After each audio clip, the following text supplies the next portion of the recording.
ladies and gentlemen, to Long Box Chronicles Month here on Reaction and Review.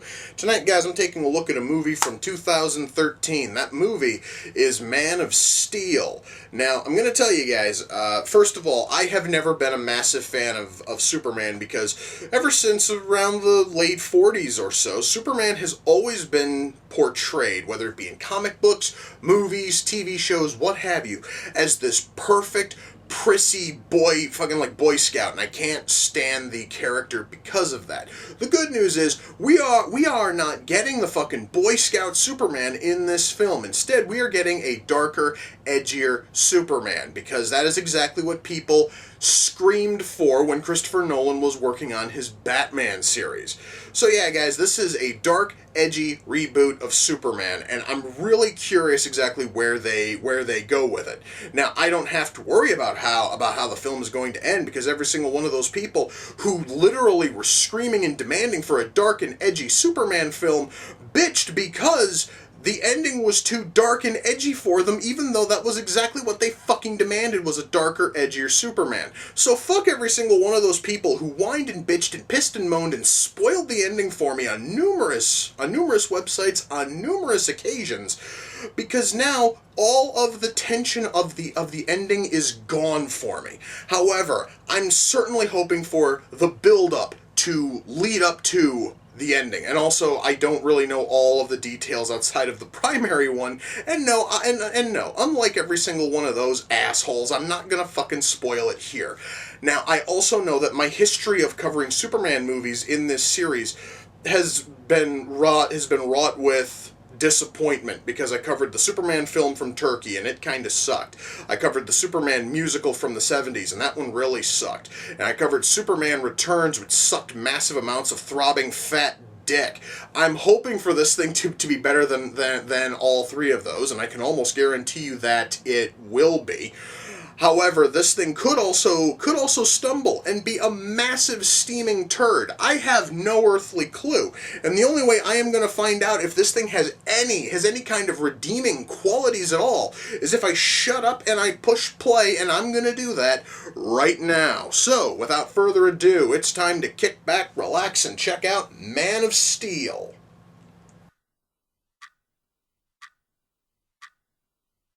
Wow. You know, guys, I've seen a lot of movies and TV shows handle, Krypton's doom and everything, but that was probably the most beautiful take on it I have ever seen. That was borderline artistic, man. That was fucking awesome.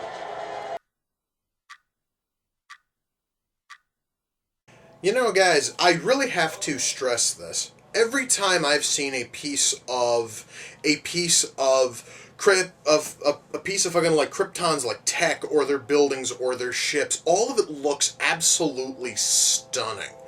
And I'm saying this now because we are now getting to look at even more of it, and I'm telling you, this stuff looks absolutely beautiful. Did I just hear Pa Kent say that people should take cover under the overpass because of the tornado? You do understand that a tornado can and probably will rip a fucking overpass down and crush everybody underneath, right? I totally understand. My God, yes, he said exactly that. Take cover. No, you dumb motherfuckers. That's not how tornadoes work. You find a ditch and you dive in. I lived in the country my whole childhood, and I know this. And this thing here is set in the middle of bumblefuck nowhere, Kansas. They should know this shit. I see ditches in the background. What the fuck's going on here? Alright, guys, I think I am officially sick and tired of all of these flashbacks in this movie. I mean, alright, I totally understand that we have to see how, Clark grew up with all these powers and, learning to not, like harness them for evil purposes, what have you, yada, yada, yada. The problem is that we just finally got the got the story rolling, and we finally have the conflict here, and it's really interesting. And to just throw a flashback in there, it brings the flow of the film to a screaming stop, and I'm sick and tired of the flow screaming to a dead stop, so that way we can see more of his childhood. If all this shit was genuinely important, we should have had all of it at the start of the movie, and then we wouldn't have these flow issues. Okay, now hold on a fucking second here. How the hell are all of these phantom fucking zone criminals able to instantly utilize their powers when they get to Earth? It was kind of sort of established in one of the numerous flashbacks we had that Kal-El, Clark, Superman, whatever the fuck you want to call him, did not have access to his powers until he was about 8, when they just suddenly magically manifested. It took 8 years of siphoning the Earth's yellow fucking sun in order for the powers to hit. And these fuckers have been around for only about 24 hours. How the fuck are they using these powers? I'm really curious now. Alright, I do have to ask this. So, why exactly did the US military opt to wait until the giant enemy ship was directly positioned over a major city to begin bombing? Why exactly did they wait until then? Why didn't they try bombing it when it was still orbiting the moon? Why the hell did they not try before it decided to park its fat ass directly over a major city such as well, Metropolis? Why the fuck do you wait until the alien threat is trying to terraform Earth before you start bombing it? Guys, this movie here is fairly decent, but god damn it, it's these major plot hole problems here that are just starting to bug me a little bit. Now, could somebody please remind me again exactly why opening up a black hole over a major city is a good idea? Oh, because apparently it just sort of sucks itself inside of itself, because that's totally how black holes fucking work. Alright, I'm just going to pretend that makes sense and just move on.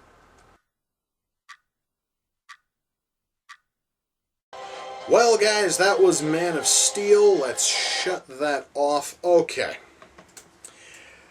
Wow, that was a lot better than I thought it was going to be. And also, a lot of the people who complained about this are horrible liars, but I'll get to that in just a moment. Actually, no, fuck that. I'm going to cover it right now.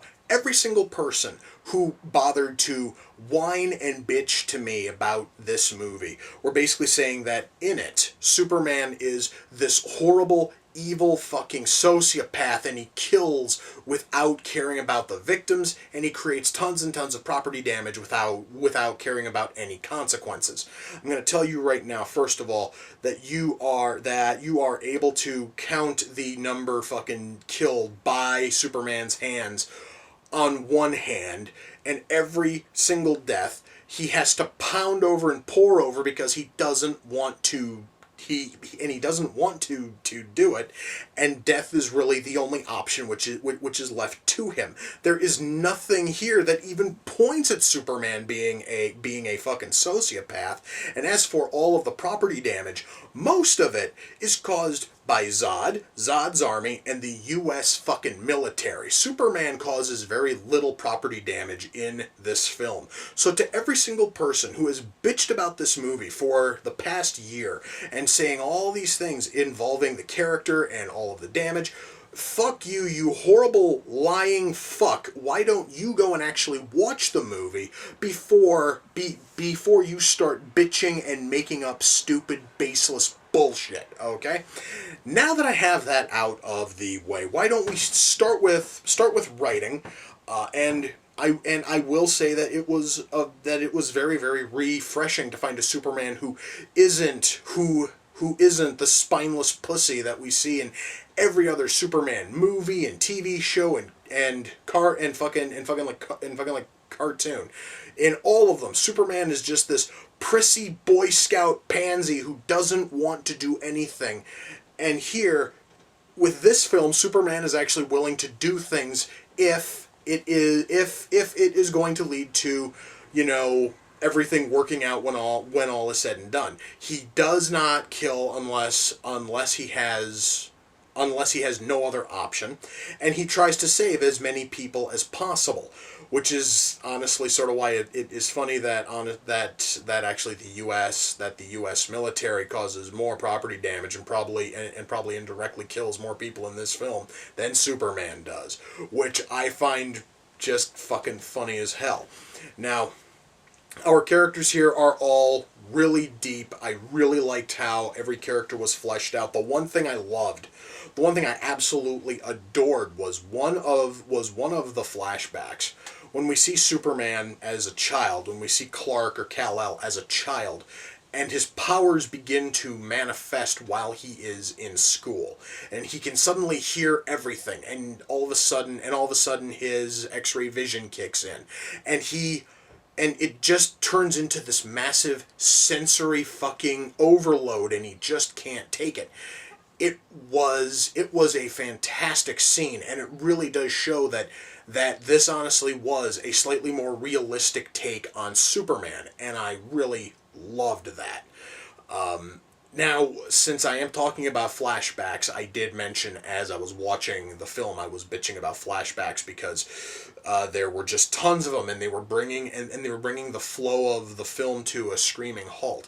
The moment that I bitched about that is the moment that they stopped doing flashbacks until the very end of the film. So, thankfully, guys, we have to deal with them throughout the first half of the film, but the second half we don't have to deal with flashbacks to Clark's past. Instead, we basically just get to see as he and the U.S. military are trying to stop Zod and Zod's army. Now, I also mentioned as the film was going on the copious amount of plot holes which this movie opens up. The biggest of which is exactly how in the hell are Zod and his forces able to utilize the exact same powers that Clark, Kal-El, Superman has, when it took him 8 years of sponging off the Earth's rays to even have the powers begin to fucking form. And these fucking Krypton criminals have been close enough to Earth for only maybe a couple of days at best, and they suddenly have complete and total use of their powers, and Zod has no issue focusing them as soon as he goes into the same sensory fucking overload thing that happened to Clark when he was 8. So it's like. That one there is like the biggest issue. I also have to question exactly why only one person in the entirety of the U.S. military, at least the bit that we see, knows exactly what terraforming is. I have to question exactly how Pa fucking Kent, whose family have been farmers for generations, even by his own admission have been farmers for generations, doesn't know how to take care of yourself if you are in the middle of nowhere and there is a tornado nearby. He thinks that everybody diving underneath a fucking overpass is the safe bet, when that is most certainly not. You are supposed to go into a ditch, and you're supposed to cover your fucking head. Even people who didn't live in the country probably know this. The very fact that the scene was shot with ditches, with very deep, very noticeable ditches on the side of the road, shows me that the writer here, David S. fucking Goyer, doesn't know how to deal with tornadoes, which is, well, I guess kind of stupid. But then again, see, guys, all of this, almost every single one of these problems and every other plot hole I may have mentioned as the film went on, ultimately are completely minor, and none of them honestly are going to pull you out of the film, because the story here is still so friggin' strong that you are going to stay sucked in no matter how big these plot holes are. So yeah, guys, the writing here is incredibly solid. In fact, I'm going to go on record right now. This thing is, and I totally understand, I have to cover everything else, but I'm going to say this right now. This is the best superhero movie to come out in the last 15 years. Okay, I do not want to hear about Christopher Nolan's Batman films. I do not want to hear about the Iron Man films or Captain America, Avengers, any of these. Fuck every single one of those. This thing tops every last one of them. Mind you, I am not even a Superman fan, and I'm saying that. I wanted to get that said now, and I'm probably going to say it again at the end of this video, but I just wanted to make that point clear. And mind you, I'm saying that, and I've only told you about the writing. The acting here. The acting here is really good, except for one person. I do have to stress this. I don't know who the hell they cast as Zod. I don't. I genuinely don't. But he has a habit, at least with this film, of hamming up everything he says. Every time Zod opens his mouth, he is gnawing on the scenery in a way I haven't seen any actor do in years. In fact, guys, I'm going to tell you right now that people such as William Shatner and Brian fucking Blessed would probably have looked at this guy and told him just to kind of sort of, like dial it fucking back slightly. He really does just ham it up in a huge way. However, it also kind of works for the character. So even though it seems kind of sort of cheesy, it still totally works because of how the character is written. But I do have to kind of note that he honestly is hamming it up while every other cast member's turning in a fantastic showing.